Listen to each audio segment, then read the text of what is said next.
Ladies and gentlemen, welcome back to the program. We have the honor and the privilege right now to speak to one Rebecca Hall. Hello, how are you? Hello, very well, thank you. I am excited about your current project, the BFG. Was a fan of The Prestige, of course, Iron Man 3. But right before we get into it, I just want to touch a little bit. You were in Horace and Pete. Yes. Even though it was one episode, Yes, well, we're good friends with Louis C.K., Nick DiPaolo, Mark Norman, everybody that was involved with that. And when I saw that you were coming around for the movie, I was like, I just saw her in something I couldn't pinpoint, and then I were like, oh, that's Horace's girlfriend. That little first episode cameo. Yeah, you were in there, have a nice little cozy apartment, and then all of a sudden he comes out of the shower. Yeah, we got to break up, and then we never saw you again. You were gone. Wow, that was a pretty cool experience because it was shot. It was a TV show, but it was released on the web, but it was shot like a theatrical play. Yeah, all on one stage there. It was really. I was so pleased that he asked me to do it, and it was such a pleasure to be a part of it. Not just because of the sort of the incredibly prestigious cast that were involved and all these people that I was excited to meet, but also because of the, like you say, the way it was shot. It was. I think it was just 2 sets. Yeah, on the one stage. 2 sets on the one stage. They faced each other. 6 cameras, and we pretty much rehearsed an episode in its entirety. Right. Like, there would be maybe one break, but it was basically, we'd rehearse the episode in its entirety and it would be shot like we'd just perform it like a play. Yeah, because it was because nothing's done that way anymore. No. I mean, you see theater obviously done that way, but to shoot it as a television show where 2 sets, but it never stops. Yeah, it was Especially, it was amazing. You had the apartment scene, but I don't think you were involved with the bar scene at all. No. But the bar scene was... But I did come in at the beginning of the bar scene, and then I just went out of the bar, and I went round and sat and watched for half an hour as they did the bar scene. It's so interesting where it gives you a Cheers vibe, if you remember that show, right? Entirely. But each spot all over the place, the cameras were set, so while this was going on, it would just go over here. Nothing ever stopped. It was all integrated together. No, it was all happening all the time. I just wanted to say it was great work on cool. Horace and Pete, because I Thank you. was like, I know I saw her in something recently, and then it dawned on me that you were in that.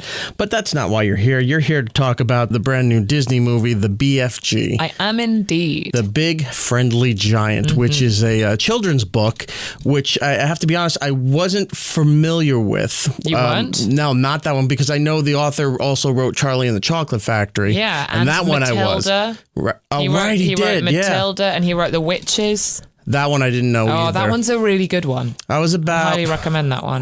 When BFG came out, I think it was like 82, 83, somewhere in there. I was about 5 or 6. So that I should have been right in the range for that, but I just did not remember that book from my childhood there. But when I saw the announcement, I looked back and I saw who the author was. I was like, okay, Charlie and Chocolate Factory. I was like, oh, wow, I didn't know this book. And I went back through it even as an adult. I don't care. I went back and read the book.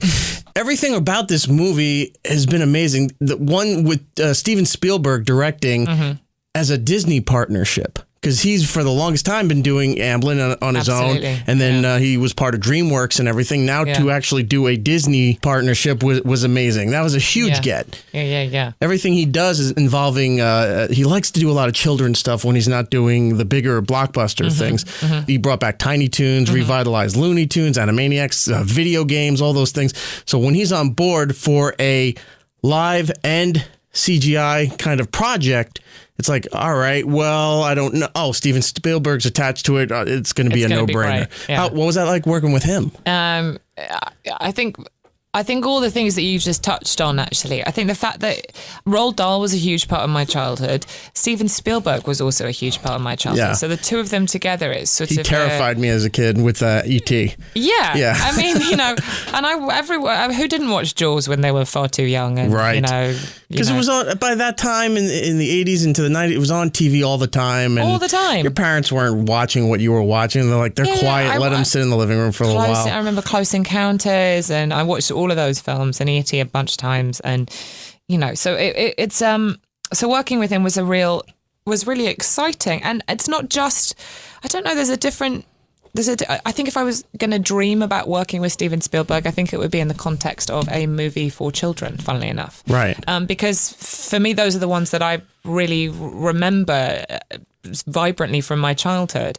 And I think he has such a sort of, access to his childlike enthusiasm and his for life and has a sort of, he just understands a child's perspective so well, because he's maintained that sort of playful, energetic quality. And I think that's what makes him so brilliant at making these films. Yeah, a lot of the times when big directors or producers get attached to something that would be more marketed towards a younger audience or to children stuff, it comes out, some of it does okay, some just, it was a good piece, but really never caught the momentum of the public.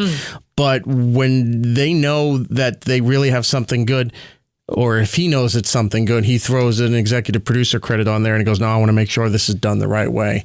More so with programs for younger people here. Right. Yeah. So the BFG, from the first trailer where it didn't show too much until the trailers following it started showing more of the giant and Sophie being involved in is it Giant World? What the Giant Country. Giant Country.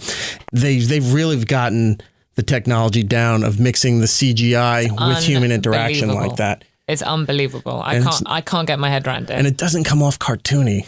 Well, it's not cartoony because the thing is, it's not, all those scenes that I shot, I mean, I didn't get to do an awful lot of this, but I got to work with Mark Rylance, and the scenes that we shot with Mark Rylance, who plays the BFG, he was there. He was on a scaffolding so that the eye lines were correct, but he was acting in the scene. Was he covered in the sequences for the body motion suit thing and all the rest of it?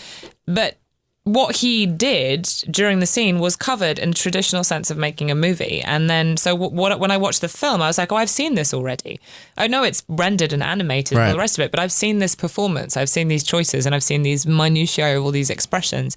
And so it was fascinating. And even more fascinating than that was watching him on the scaffolding in the mocap suit in between takes, because he couldn't come down very quickly. So often he'd sit up there and he'd be there and he'd be having his cup of tea or, chatting to people down below and all the rest of it. But on the monitor, because of the technology, it was being real time changed into the giant. Not as it is now, but a kind of crude version, like a very initial version of the giant, but it was right there. And this was not being recorded. This was just him hanging out. And I would watch the monitor and then look at Mark, and it would be, it was breathtaking. Like, how are they doing that in real time? I have no idea. But the technology now is breathtaking. That's just an example of how sort of advanced it is. That's what I meant by not being cartoony. Not that I know it's not animated like a cartoon, but sometimes, maybe not in recent years, but CGI would come off and just the actions would come off a little bit unhuman, a bit cartoony like that. Yeah. And the scene with, I want to say it's like a garbage truck or a dump truck, something like that was going down. The way he's gripping it and everything wasn't cartoony, where he'd be flailing in the wind like a Looney Tunes or a Popeye or something like that. He's gripping on it, and you see the motion of going downhill and things like that. Yeah, no, it's incredible. It really is, and it's very magical. It's not so slickly brilliant that it takes you out of the fantasy, if you see what I mean. Because sometimes these things are so you go blind to them in a weird way because they're so impressive. They cease to be. It's almost impressive. The same thing like when an actor is too famous or too recognized, and you're watching them in a movie, and it's like I can't. It's like I can't see anything. They're brilliant, but I can't separate that person from the character that they're playing there. Yeah. Tell me a little bit about Mary as far as the stories involved. Well, Mary is the chief lady in waiting to the Queen of England, which is sort of, it is a real position. She's not actually in the book. She's more of a sort of head maid in the book. But the lady in waiting is a sort of interesting role in the royal household. Because she's sort of like a very glorified PA that lives in the same place as the Queen, does everything for the Queen. And in this Steven Spielberg imagined Roald Dahl world, she brings the Queen breakfast, she gets her tea, she gets her up in the morning, she sort of really does everything. And so these are very sort of real proper English tropes, which you put them in a context where a giant walks into Buckingham Palace, and yes, lots of merriment ensues. Sophie is an orphan at an orphanage when she gets a first glimpse of the giant, and I guess her first encounter with the giant. And I always find it funny that even though this book came out in '82. Whenever there's some kind of orphanage scene, it's always England. It's like, maybe Annie was the exception for America. Yeah, but you're right. any type of orphan or sad sack story in that, it's always England. Yeah. It's like there's no orphanages anywhere else. It's always in that right. almost... It's Oliver Twist, it's Jane Eyre. It's almost Victorian, but it's still kind of modern too. You don't know. I don't know what that's about. I suppose it's the same logic as making all the villains have British accents and moustaches to twirl. I don't remember the interview that I was listening to, but somebody quoted that, it was Joe Rogan and Russell Brand. And Joe was complimenting him on his accent. And they said, whenever there's something in a movie that is supposed to be somewhat godlike or otherworld-like, they always use a British accent because it seems very commanding, very proper and final. Well, I should hope so. Yes. You grew up in London, right? I did, yes, but I'm a bit of an imposter in the sense that I'm half American. Okay. My mother's from Michigan, and I grew up a lot in America as well as England. In Michigan or no, New just York? Around where my mum and my dad were working, and my mum was kind of in between places, so I ended up spending a lot of time in New York. It's not a bad place to be. Well, no, I live here now, so it's kind of, but I also live in London still when I can. I've always had a sort of an allegiance to both places. Do you still have both citizenship? I do, You do? I do. I'm not really into politics, and, I don't like going that route, but because it will eventually affect your industry as far as movies and TVs and everything. Any concern over the whole Brexit stuff? Oh yeah, very much so. I'm really I'm concerned about it. I was very much Remain.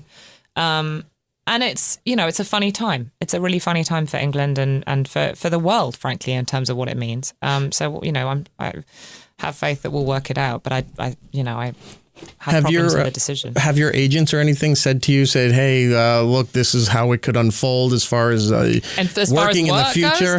No, there hasn't been that conversation. Because nobody really can figure it out yet. I mean, I do a bit of producing these days, and there's a couple of, things that I've sort of envisioned down the line that I was sort of thinking that could might be limit very you? Easily shot in Italy or France or whatever, and I guess that will be much harder now.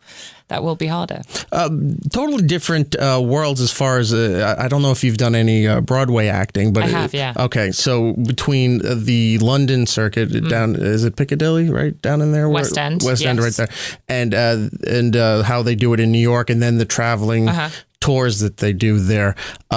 Any interest in going back into that, or is movies more and producing more your forte now? No, I'm a firm believer that acting, different disciplines of acting make you a better actor. It wasn't me who said this, but it's always the example that I go back to, and I can't remember who it was, which is really bad of me. But somebody said it's a bit like going to the gym and only working out on the cross trainer. Or it's like you need only to doing one thing, yeah. You need to run on the treadmill and lift some weights. Switch it up to trick your body, and then you kind of keep yourself in check. And I think that about theatre acting and film acting. I'm very committed to both. I'm doing some theatre next year at the Atlantic. Oh, what are you doing? I'm doing a new play called Animal that Gay Taylor Upchurch is directing. It's quite heavy. It's a British play actually. That's fine. I'm a big Anglophile myself. I'm a big Doctor Who fan. I grew up with a bit of Fry and Laurie. I love Stephen Fry. Bit of Fry and Laurie is brilliant. It's so good. Because I loved it. Blackadder, are you a Blackadder fan? I went through Blackadder, Rowan Atkinson, of course. I used to, I have a whole collection of the Secret Policeman's Ball. Oh, right. All those that they used to do all the time. And it was the whole, like, Eddie Izzard and Monty Python. And it was pretty much the elite of British comedy coming together for that charity. Amnesty International. Amnesty, Anything that comes out, I'm like, I actually was going to go over to England a couple years ago when Matt Smith was doing American Psycho. Oh, yes. Yeah, because they were like, well, they're testing it out there. He's doing very well. They might bring it to New York. Now they are bringing it to New York, but he's not part of it. He's not doing it. So I was like, I heard rumor he was coming over, and I said, all right, wait till it's in New York, and shame. Missed my opportunity. You should get over there. There's lots of good stuff going on. The pound's not doing so well, so I could easily get over there really and good time. go back over there and have a good time. We're talking with Rebecca Hall. The movie is The BFG from Disney and Steven Spielberg. Doing this Disney movie, you're getting the Disney card from all ends, because you had your part in their comic book series with Marvel and Iron Man 3. Now you're hitting into their cross of animated and real life stuff. Yeah. It's just going to be a matter of time before you're in their Disney Pixar world, and then you've got everything covered. That would be fun. I'd like to be in their Disney Pixar world. And then you have to see about getting that special Disney pass. We had Seth Rogen on a while ago, and he said, yeah, they give you this card that gets you into a lot of these. There's some card that gets you into all these special things. You can jump the line from all the rides at Disneyland? Is that what we're they do that about? for a lot of celebrities anyway. But no, he had something that there's certain... trying to remember certain restaurants or clubs or something like that with this Disney card that they gave him, and him and Jonah Hill got to the front of the line with a lot of this stuff. So you got to find out what this Disney card is. Restaurants are Disney I'll have to go back and find that interview and see exactly what he said. But there's apparently some card when you're in good with Disney. It's like the Black American Express, where you're set for life with that thing. So you just whip that card out there and go, I'm going on all the rides right now. Yeah. Do you want to do voiceover work? Because that's pretty much the next step as far as if you did Broadway, TV, and movie. Yeah. Maybe even not with Disney, but just in general. I used to do stuff on the BBC Radio 4 back in the day. I did a couple of dramas for them. Okay. But yeah, I'd love to do some voiceover stuff for an animation. I think that would be really fun, really interesting. It is. Yeah. I think it's like 2 months worth of work. Yeah, I'm good at voices. You bang out the copy, and then you hang around for a while for any touch-ups or changes, whatever, and then you do your final where you're watching bits and pieces of the finished work, and you're voicing with that. Yeah, I always found that fascinating. And people would say, "Oh, that's easy work." That's really difficult it's hard work. But it's great work if you can get it, because it's such a small club that they go, "Look, she's brilliant at this. Keep her on hold for the next several movies," and then you got bits and pieces here and there. Yeah, it's a very different discipline, but one that I'm sure would be really rewarding. Before you go, one of my favorite movies, and I don't know if it gets the recognition that it should, but The Prestige. Oh, I love The Prestige. There was another movie that came out around the same time, I think, The Illusionist. The Illusionist, and they both kind of, I guess, as far as the box office, were canceling each other out. Because it looks like the same movie. But yours... No, I think it's actually done... I mean, it's funny because it's funny that you say it hasn't got the recognition, because it's often the film that people mention when they say of the things that you've done. That my favorite is The Prestige. The story is great. The cast is amazing. David Bowie was Nikola Tesla in there. He was. Did you get to work with him directly? I didn't get to work with him directly. I did know him though. Were you on set when he was there? I wasn't. I met him in different context. Actually, I sat next to him at a dinner party and became friends. At least you got to meet him. I mean, I'm envious of that. I never got to meet the gentleman. Yeah. I loved him for his one role in Twin Peaks. He did the Twin Peaks movie, and of course, he's a rock star. I loved him for everything. Yeah. But you were working with Hugh Jackman and Christian Bale. It was just such an amazing movie. The costumes alone.